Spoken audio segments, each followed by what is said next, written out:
McElmurray. And I'm Alexa Bondmiller. Welcome to CBU TV. COVID-19 continues to be present, but recently Governor Gavin Newsom revealed his plan of transition from pandemic to endemic, the first state in the U.S. to do so, and with that lifting of the mask mandate, CBU joins the state's mask mandate in an email sent to students. As we lean into the future, moving away from a reactive mindset and a crisis mindset to living with this virus. People are desperate to get back to whatever semblance of normalcy they vaguely may remember.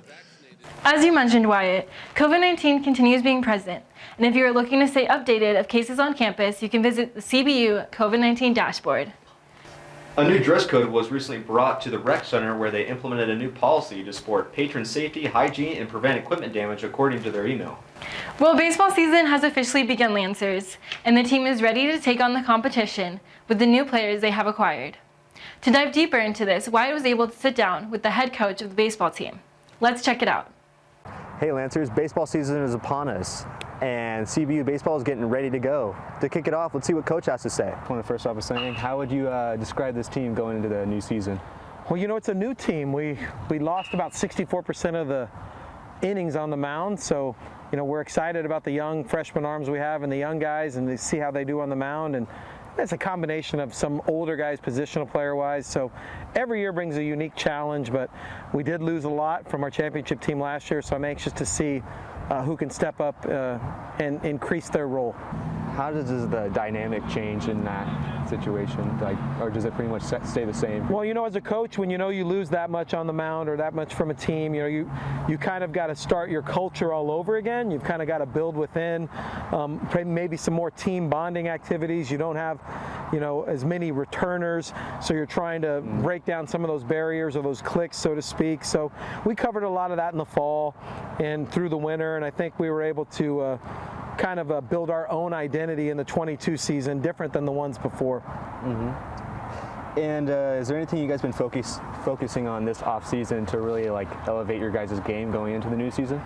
We're always trying to get stronger and faster and bigger. You know, those are some things, especially when we went from D2 to D1, that we focused in on recruiting, and I think we've done that.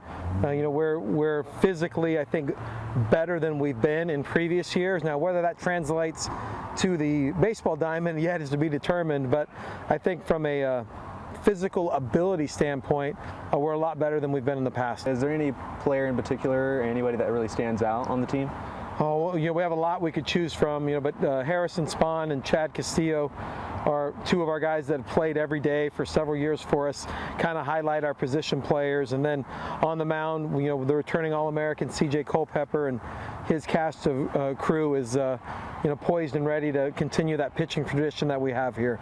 Well, as you can see, CBU baseball is ready to take on the new season. For CBU TV, I'm Wyatt McElmurray. Can't wait to see how the team does this year. Hopefully they can pull off another WAC championship. Well, the blood shortage has been a great topic of conversation this pandemic started. So I was able to sit down and speak with Adam Botello, the Senior Regional Account Manager of Livestream Blood Bank. For more on the topic, let's see. Hello Lancers, we got the ISP blood drive here today where CBU ISP has teamed up with Livestream to combat the blood shortage going on in the U.S. To dive deeper into that topic, I was able to talk to Adam Botello, the Senior Regional Account Manager of Livestream. Let's go into that. First off by saying just tell me about what you do and what Livestream does and kind of just what your guys' goal is. Basically, my job is to plan and organize blood drives in the community. I cover the Riverside, Moreno Valley, and Ontario areas. Livestream has been in the IE where we celebrated our 70-year anniversary last year in 2021. We're a local community nonprofit blood bank. We have a little over 80 hospital partners that we supply blood to, not just here in the IE, but Orange County, Los Angeles County, all over the place. And how significant has this blood shortage been since I know it has declined, the blood donation has declined by 10% since the COVID started, but has there been even more decline since the Omicron surge? It's I feel like whenever you talk about blood, it's just there really never is enough. We never truly feel in a situation where we feel comfortable. But anyways, yeah, so schools being delayed at the start of the quarter, hurt us in a significant way. just general like hesitancy. Like people just aren't going out as much due to the Omicron surge, and it's just been really difficult just trying to stay on top of things. And is there a certain blood type that's needed more than most right now? Well, I mean, we'll take whatever we can get, to be quite honest with you. But specifically, we're looking for O positive and O negative donors. It's standard in blood banking to measure the amount of blood that we have in terms of time. So, for example, we want to have anywhere from 7 to 14 days worth of blood on the shelves, just to stay, ready in the event of an emergency. As of this morning, we currently only have 1 day supply worth of blood on the shelves. So what that means is if we were to stop collecting blood today, for whatever reason, we would be out by this time tomorrow. And what's the whole process of donating blood? Good question. So typically when you walk in, there'll be like a check-in table. We'll just get you signed in.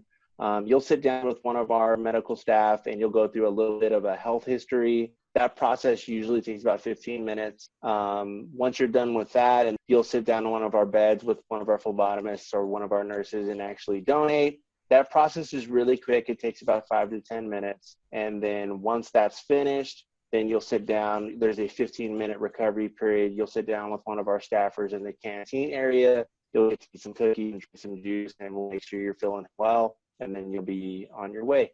So blood banks are obviously having a hard time with the blood shortage going on here today, but hopefully with your support at the ISP Blood Drive, there will be a difference. I'm Wyatt McElmurray, and this is CBU TV. Great initiative by those CBU students who have contributed here for their ISP trips. And speaking of trips, our very own reporter, Elmer Mejia Sagasume, traveled to Guatemala and prepared this for us. Antigua, Guatemala, or more commonly known as Antigua, is a Spanish colonial town with Spanish architecture throughout the city. Antigua is located an hour away from Guatemala City, which is the nation's capital. Antigua used to be a prosperous city, but after a series of earthquake hits in 1773, the city was leveled and had to be slowly rebuilt. However, despite that, Antigua's charm comes from its colonial roots and perfect climate, and it is one of Guatemala's premier tourist attractions. One of the major attractions is El Convento de las Capuchinas, founded by nuns from Madrid in 1736. It is an exceptionally well-preserved monastery. Antigua is particularly known for Semana Santa festivities, and monasteries like El Convento de las Capuchinas, among other monasteries, host these holy festivities. Christianity is on the rise and Catholicism is on the downfall, as 41.3% are Christian and 41.2% are Catholic. Although there are 17 cathedrals and 417 Catholic churches in Guatemala, the Evangelical Alliance estimates that there are more than 40,000 churches in Guatemala, with 96 Christian churches for each Roman Catholic parish. And as you can see from this clip, not even technical issues can stop people from worshiping Christ.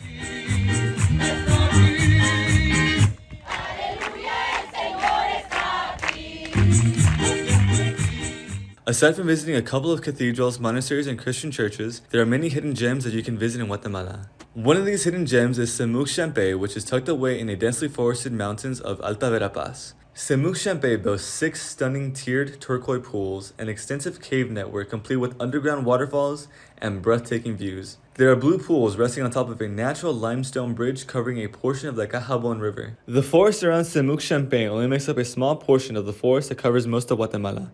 There's approximately 3,657,000 hectares of rainforest in Guatemala. As a result of this, historical locations like the ancient Mayan city of Tikal was hidden for over a millennium until it was discovered in 1848, and only 50% has been excavated. Mayan art and culture can be located at museums like El Museo de Paleontología y Arqueología en Estanzuela, Zacapa. Here you can view Mayan art, culture, pottery, and even some skeletal remains. Well, that's all I have for you from the beautiful country of Guatemala. For CBTV, I'm Elmer Mejia Sagastume. Thank you, Elmer, for that awesome piece. Definitely wish I was there right now. Well, the nominations for the Oscars were released, and Diana brings us the big Latino nominees here on Lancer's Noticias. Ok, muchas gracias. Hola Lancers, yo soy Diana Villa y esto es Lancers Noticias. Los Oscars este año serán el 27 de marzo. Varios hispanos y latinos han sido nominados por diferentes talentos. Aquí están varias de esas nominaciones para la noche. En actriz en papel principal tenemos a Penélope Cruz, película animada Encanto y Luca, música, puntuación original, Encanto, Jeramín Franco, Perel Mothers, Alberto Iglesias. Música, canción original, Dos Oruguitas, Encanto, Lin-Manuel Miranda. Y breve video, The Windshield Wiper, Alberto Mielgo y Leo Sánchez.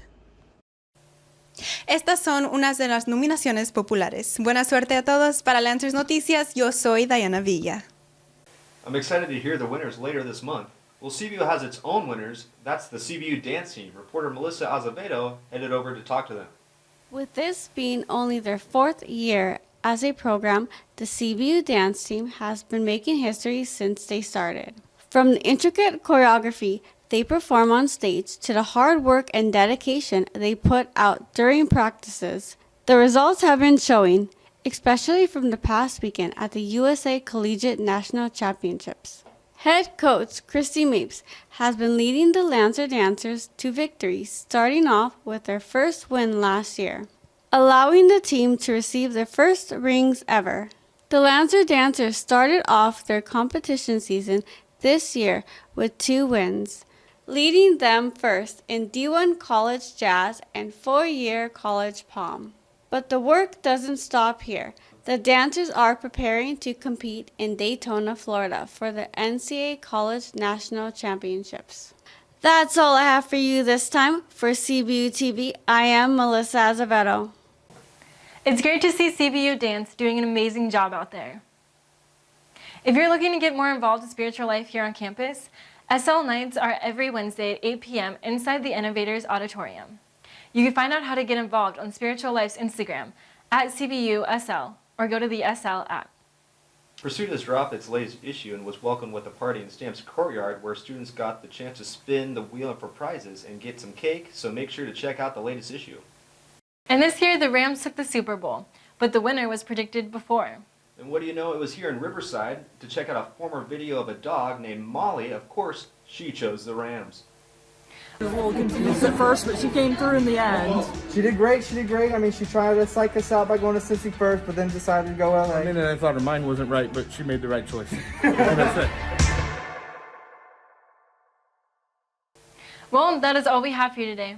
Make sure to follow us on Instagram at CBUTV and subscribe to our YouTube channel. Thank you for joining us. I'm Alexa Von Miller. And I'm Wyatt McElmurray.